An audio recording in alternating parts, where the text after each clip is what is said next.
party yesterday. I'm gonna be at historical parties. So I'm gonna be like talking about hate battle and everything. So Oh, how fun is that? Now, also, I thought yes, that was a thought. I mean, that might still happen, but it's at the wrong. So. Because you're trying to work with those big hands. So is it definitely a two-person job? Yeah. So now, that was lower and upper. Actually, just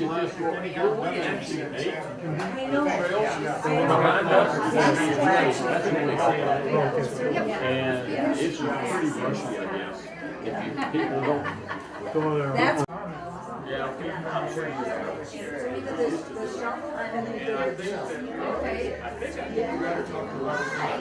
Oh, we're new.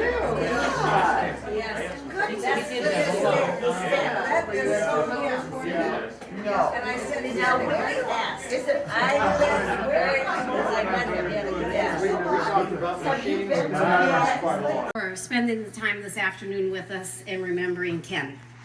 This is a really special day for all of us, and I'm going to try to keep it together while we're talking about him. I just wanted to let you know kind of what the plan is for the afternoon. Obviously, I hope you all got enough food. There's plenty more in there, so please feel free to help yourself to seconds or whatever you need. Take some home. Take some home if you need to. Exactly. And in a few minutes, actually, we're going to have some very special people here from the military to do a tribute for Ken, and that will be very, very special for, I think, all of us, and especially you, Mom.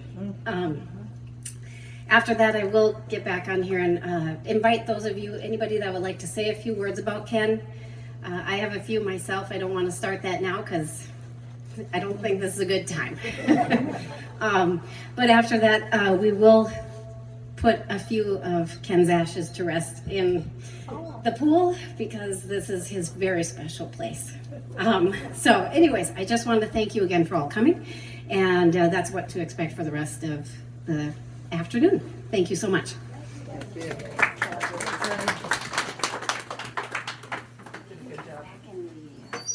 Whoa. Yeah, sorry about that.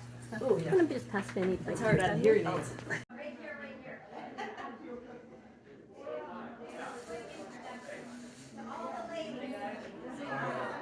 There he is.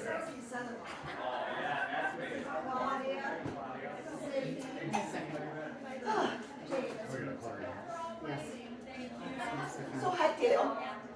I haven't said good, well, I was gonna say good morning. Good morning, to Dale. I met your lovely wife. Did you meet her? Yes. Yeah, I wanted Jim to meet her. Yeah, yeah. Is that? Is this your place? No, those were. Well, that was Pat's. I'm gonna leave. That was there. I think they're probably done, but they didn't clean up their Well, mess. we'll just wait and see. Isn't that what all mothers are? Yeah. This is such a good picture. This is the one I saw on there. You signed it in the book? I did. Very good picture. Oh, look at. Yeah.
behalf of the President of the United States, the United States Army, and a grateful nation, please accept this flag as a symbol of our appreciation for your loved one's honorable and faithful service.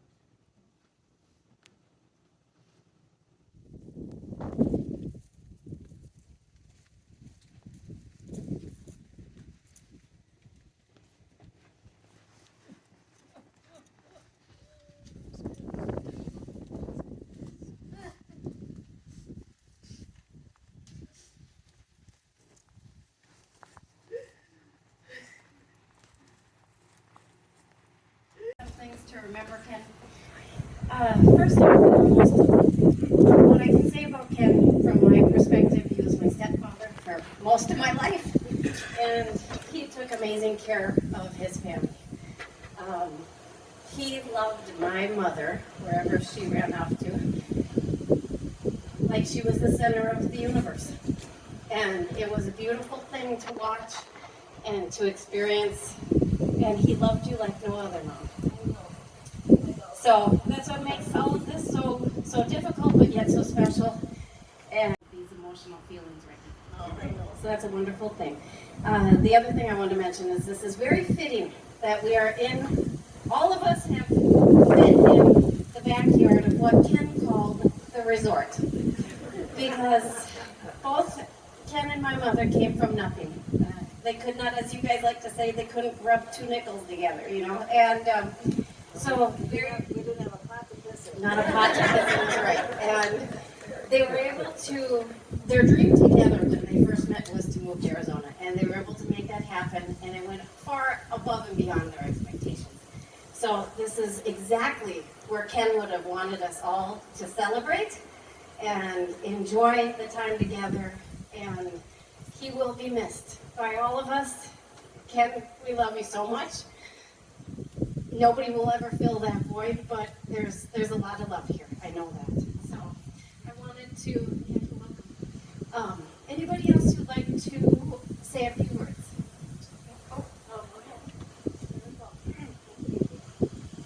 I am Ken's niece, Karen Morrison, Indiana. Grew up in northern Minnesota. Of course, Ken was 13 years older, right? 13 years older than I was. So, we saw Ken hit and miss because, of course, he was in service. But I can tell you a couple stories. They lived on a long, long lane. And after he passed away, we would go on Mondays to the bar in Cherry, Minnesota. And we would have to get off the bus at the end of the lane. And I can tell you, what the story was just be sure you stay on the side of the road. Kid could be coming up that road and he drives fast. Just get out of his way because he won't even notice you. Okay. But Uncle Ken has always had a special part in my heart. I don't know why, just closeness. I just see him when he lived in Milwaukee, and at his place in Milwaukee, he probably looked at me and he probably thought, what in the world is this child doing here? But I just had come back from Minnesota and visited friends in Sheboygan and wanted to see my Uncle Ken in Milwaukee. So, but through the years, he's just had a special spot in my heart. So, anybody else?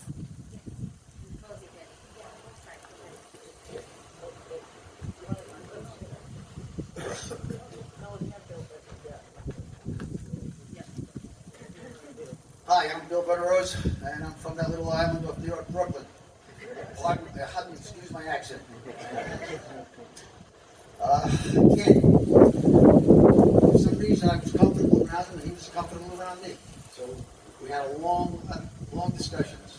Both of us were ex-military. Ken liked guns, he liked jeeps. He was a man's man. When I think of Ken, I think of that Frank Sinatra song, My Way. And did it his way. And he enjoyed the ride. One little story, and then I'll pass this on. So we're on a cruise with my buddy here in Ken, and we're on the Rhine or the Main, and the guys are sitting around and we're having a beer, And Ken says, you know, I was stationed over here, maybe about another 5 miles down the river. So, what do? We go to the captain, and he makes a reservation for us to tour the post that Ken was on. Bamberg, thank you. So, we somehow got into cabs and we found the place. And we all get out, there's about 8 of us, and we have our passports, we're all ex-military. And they had West German guards at the time, or German guards. And they wanted no part of us. In fact, they pointed their submachine guns at us. So Ken said, we're not leaving. He said, get an American officer. And they looked, they didn't know what to do, so finally they called an American officer, and the major came out and said, what are you guys doing? He said, well, the captain made a reservation, we can tour the base. He said, do you have your passports? Yes. We gave him our passports, we walked through the gate, he says, go where you want to go, have fun. The Chief, guys, thank you for being Ken's friend. Thank you so much.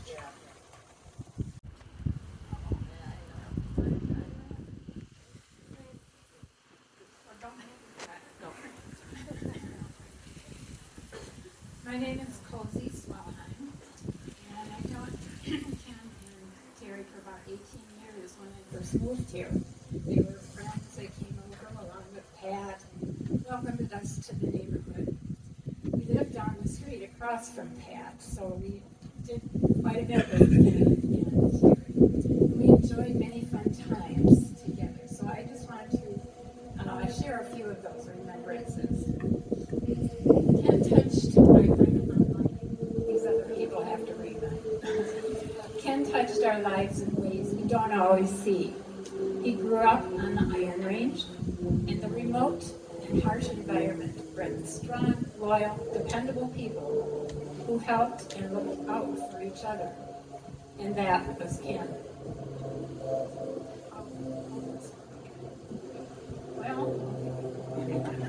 All right, I know I'm shaking. When there were jobs that required long hours in cold and difficult conditions, Ken conquered them. His work took him around the world, and it sure wasn't the tourist route. From mines in the UP to Africa, Siberia, and beyond. Ken was smart, hardworking, and self-taught, learning complex machinery and procedures. He was called upon many times to consult and remediate difficult situations. At home, when the need arose, he'd be right down to lend a helping hand to family and friends. I think I could identify with Ken in some ways in that we were both shy and quiet, sometimes uncomfortable in social settings, and yet strong in our own personalities. We talked about and shared humble beginnings, including living in houses that didn't have indoor plumbing and taking baths in galvanized tubs during the early years. Ken had difficulty hearing in large groups, but one-on-one he could converse endlessly about his job, his travels, his Jeep, the government. He was well-read and loved YouTube videos and Amazon. Yes, me too. Ken's birthday was March 7 and mine is March 19, ironically the same year. Pat or Terry would host a shared birthday party for us. One year, Terry and Ken, Pat and Lee, Keith and I went to the La Posada Hotel in Winslow, Arizona to celebrate. The guys enjoyed the trains coming through the station, and we even took a picture standing in the corner in Winslow, Arizona, made famous by the Eagles song. On the way home, it started to snow heavily. Cars were sliding in the ditch. It was treacherous. We had driven in 2 cars, and Ken signaled he was having difficulty seeing. The wipers were not clearing the snow. Oh great, now what are we going to do? Keith and Ken got out in the pelting snow to investigate. However, it didn't take very long for them to figure out the problem. Ken had replaced the wiper blades recently, but forgot to take the plastic sleeves off. Even the best mechanics slip up sometimes. But his true love in life was Terry. He loved her unconditionally. He cherished her outgoing personality, things she did, and who she was. He took pride in her accomplishments and enjoyed being a part of decorating and making their house together perfect. One of the last times I saw Kim, he toured me around the house with pride, showing me Terry's latest renovations. Their personalities were certainly at odds, but they made a good team. They made wonderful memories together in creating their home and enjoying the travel they shared after Ken retired. May we all remember our interactions and times with Ken with fondness as we keep him in our memories. One of my favorite things I will remember about Ken is that when we would go out to eat or travel together, as we did in China and the Baltics, the rest of the group would go off to the bar for cocktails. Looking around, Ken and I could always be found at the dessert bar, looking for pumpkin pie. I'll miss my buddy.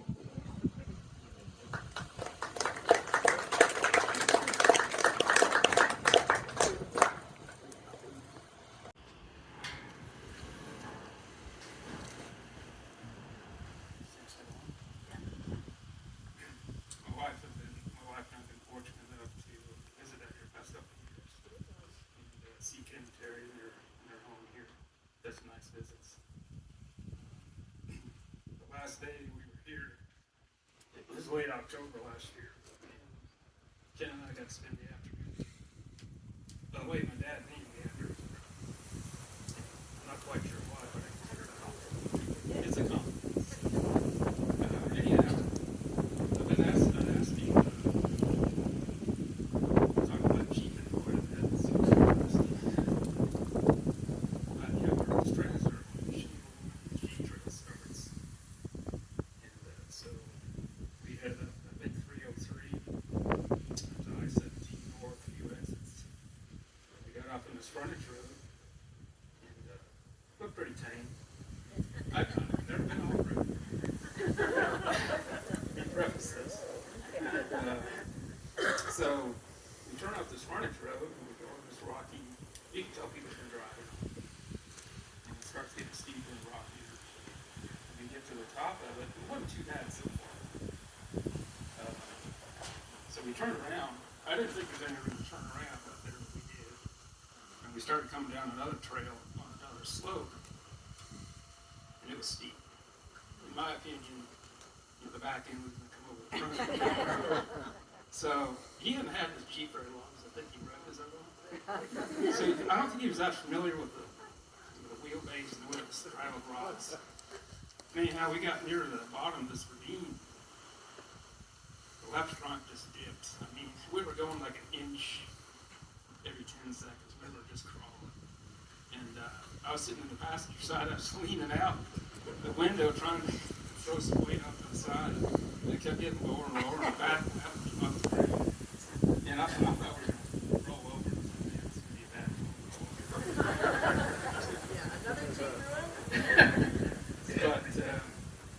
But he eventually, you know what he's doing. I think he's questioning himself a little bit. We were by ourselves. We weren't going out with anybody. We were just Terry, I don't think we were about it. Eventually, it creaked ahead a little bit and things kind of leveled out. And we were going back towards the frontage road a little later. He told me, he said, I'm glad you're sitting on the passenger side because I don't think you'd have made it.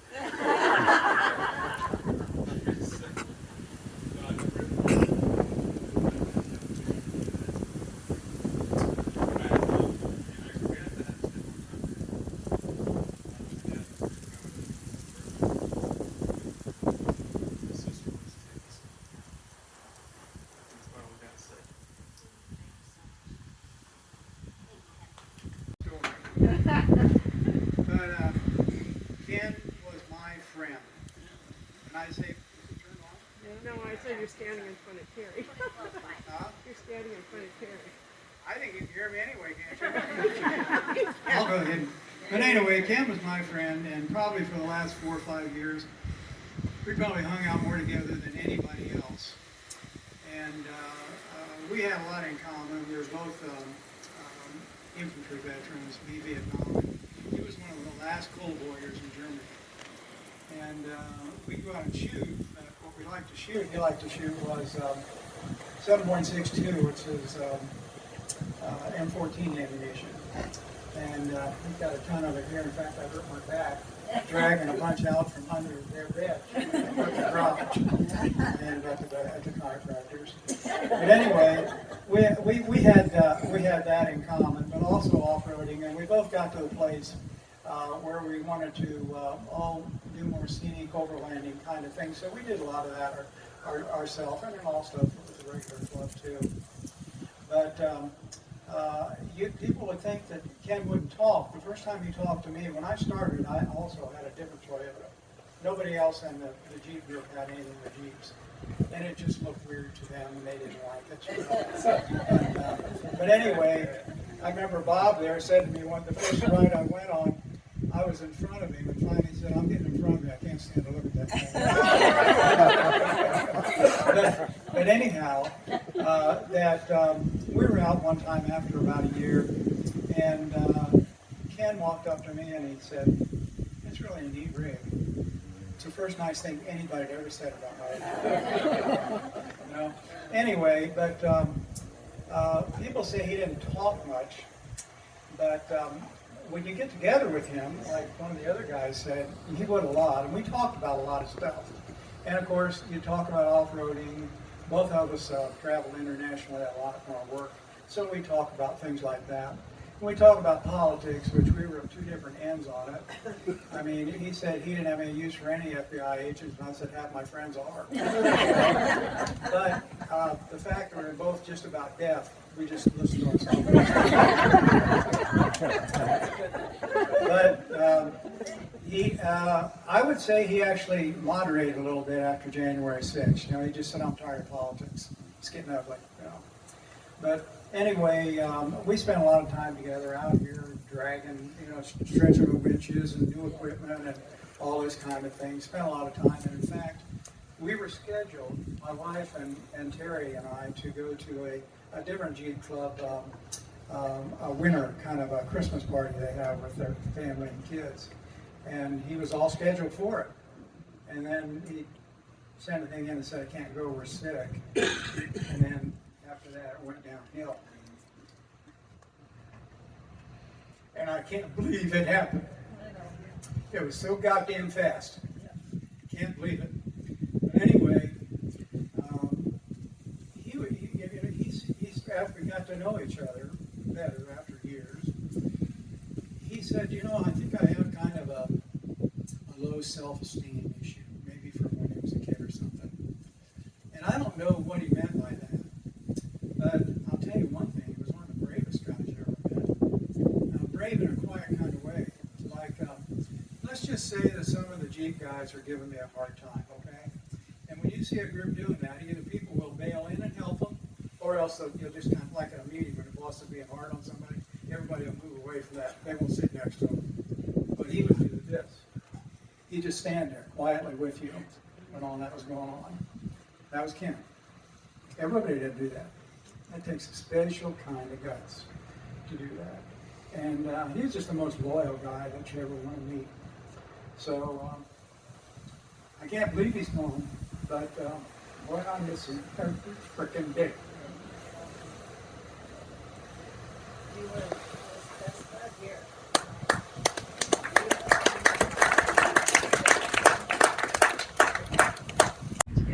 Just have to ignore it.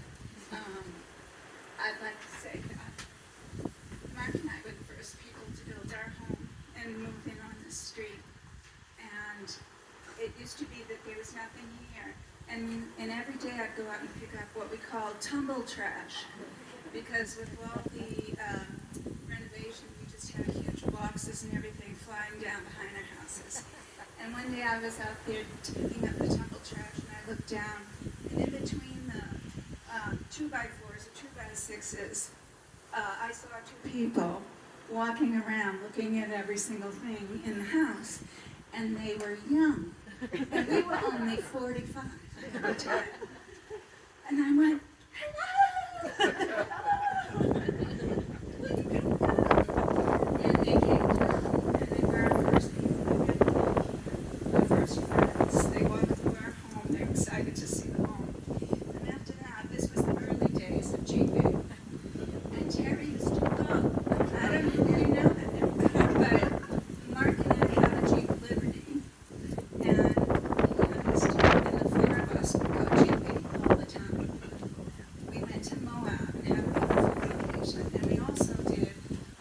every single off-road that you could do in our little Jeep Liberty Ute.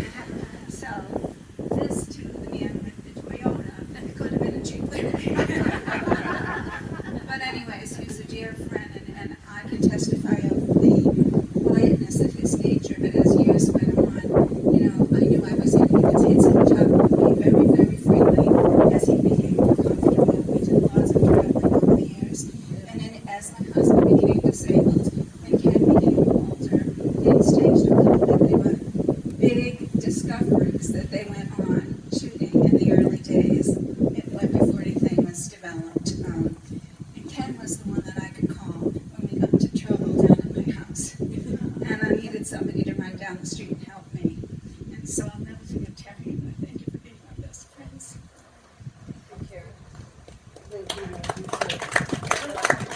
He used to work with, and Tony. That picture, I'm gonna let Grace talk about it, but Dave Klink sent, that's who's sent an explanation of the picture.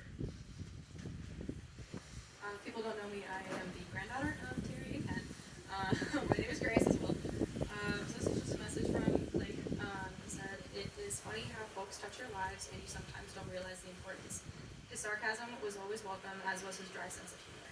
He was always first to jump in and help, oftentimes out of boredom, probably, and also wanting to be seen as contributing beyond simply operating the machine. When the shit hit the fan, his sense of humor was always welcome. Electrical gizmo goes poof, says Vlad. You let the smoke out. I still admire his strength in not drinking. That image, the one inside, was at the Chasky mine in Kuzbass, I think, in 2006. It was the first machine sold and built in Russia since 1982. We would all have dinner after the day, and then he would scoot while we cruised and drank ourselves silly. The next morning, he would see us struggling and laugh, "You hurtin'?" And of course, there was the knowing smile he showed when we were hungover. I think he helped himself not drink by seeing ourselves F ourselves up. And just one thing I wanted to say, I think the thing I'm going to miss the most just with you two is I always used to love it when my grandma would call when she was visiting us, or whenever we were out and about, or if you would just come home. I always loved the call and response, "Hiya, baby. Hiya, honey." I think I'm going to miss that.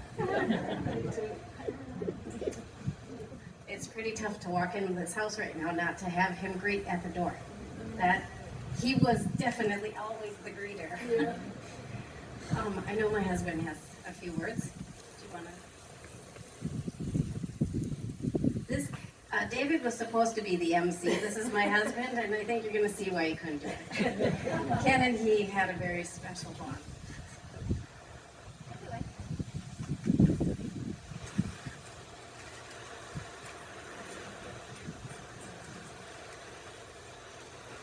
Ken was a very kind man with a big heart, a big smile.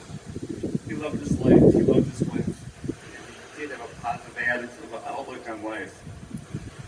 He took great pride in his accomplishments over at P&H as he worked as a tech rep. He would tell me about stories of China, Russia, Canada,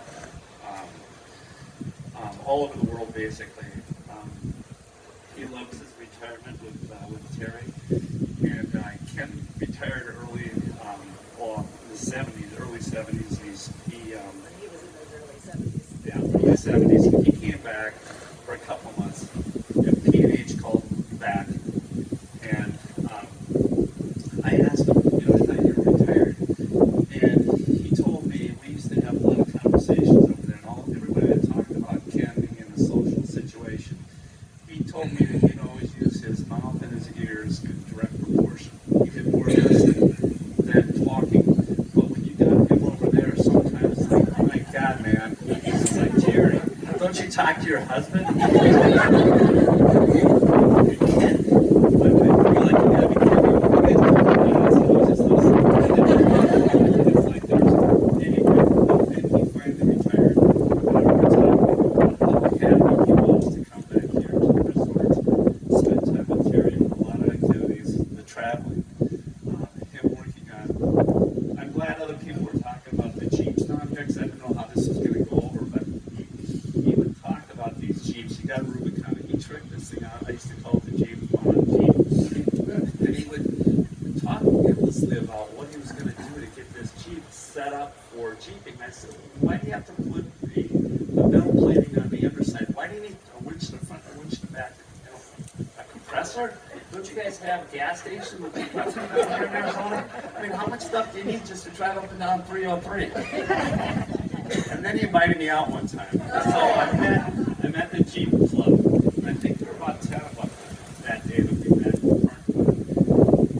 And when I described it, I talking about the trails and I don't think that I would go for a hike on some of these trails. So we met in the parking lot and started on this. I believe it was about 50 miles long. It took like 5 or 6 hours. It's like, well, how can it take so long to go 50 miles? We stopped and had lunch along the way, but it was 5 to 10 miles per hour going there. And I remember looking at his dashboard, and we're going up and we're going down. I'm like, Ken, what percentage incline? He had a little instrument or something that he had a pitch, what we call pitch and roll, because as we were going down one of these, it was on my side, and the next one was on his side, and some of these passages, you know, there's 2 inches of clearance through there. And on one of them, I was like, Ken, we just went by a whole bunch of branches here, and I think that it ruined your peak job. He said, that's Arizona pinstriping. Anyway, so we finished this 5-hour-long excursion, and you know, I'm pretty used to unusual attitudes with my body, but I was wiped out. And I look over at Ken throughout the whole process. He just had his smile on his face, talking about everything. And I was wiped out. We ended up down in the parking lot. And we said goodbye to all of his buddies. And as we're pulling out, we pull up to a stop sign. And it's a busy 2-lane highway out in front. And we're looking back and forth. He's looking to try to get spacing in the traffic. And as soon as we got it, he hits the gas. I'm on that side, and centrifugal force pulls me back into my seat. And we get out, we're going left, and I look over at the speedometer, we're doing 50 right away. And I look at him, and he's got this smile on his face, like one of my 16-year-old boys with his hair on fire. So we just finished on a Jeep trip, and now we're doing F1. I was like, Ken, are you kidding me? He loved driving that Jeep. He loved that Jeep Club. You guys were very technical, and I heard all about it, and I was very impressed with that hobby that he had. Ken would wake up, ask Crackadown every morning, and start reading. In his specialty, what he was interested in, he was an expert. And sometimes just asking an open-ended question and just listening to him. And he was just pure, just common sense. And wisdom. And you meet guys like that, you just don't. And as my gentleman said earlier, Ken was a man's man. And that's all I got to say.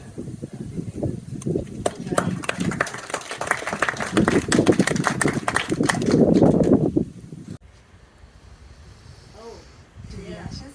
Okay, Ken, could you please go grab the urn over there? Yeah, David, I'm sorry. I'm looking right at you and calling you Ken. David, it's over here, honey. David, you need to go get,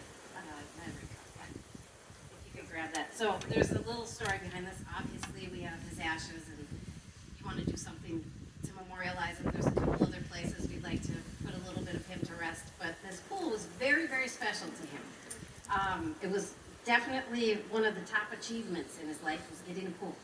And when they got to Arizona, they had one at the other house and obviously put one in here right away. And at the beginning of what we called season, Ken would stand here and do the Lipton tea dive and just be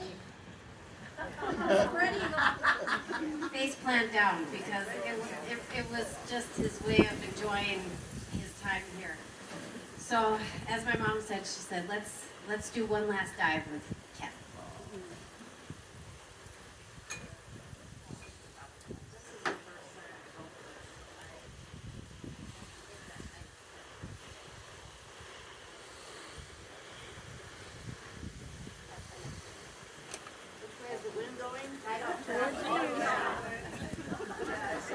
No, it's going right.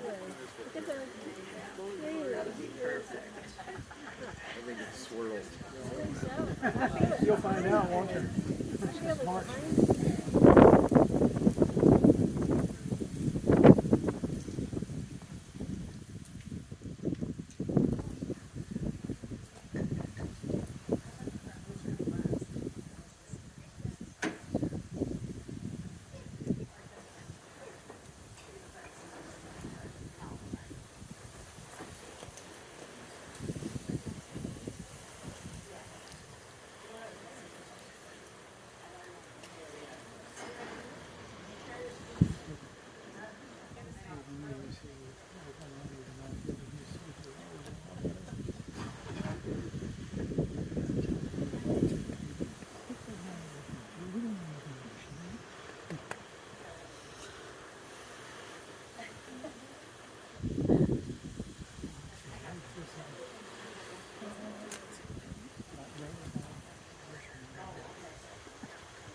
you go.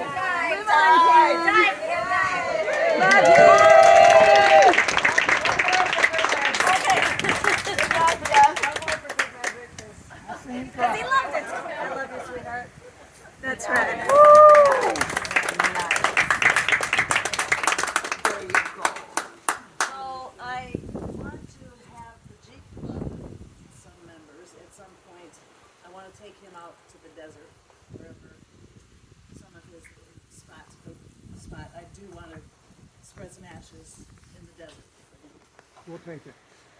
I would love to be there with you guys and do that. And then I'm gonna spread some ashes up in Cherry, Minnesota, on his parents' grave up there. He came back from a road trip that he did 2 years ago, and he said, you know, I found my parents' graves, and I think I might want to be there with them sometime. You know, so I thought, okay, I can do that. Road trip. In the new car.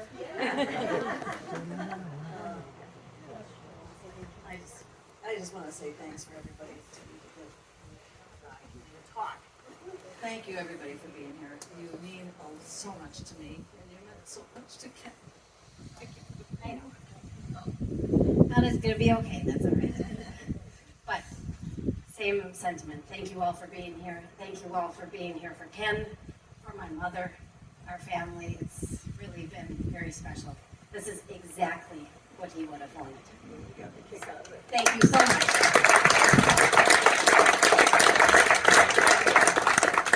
I also want to thank Dick. Thank you so much for the music. Yes. And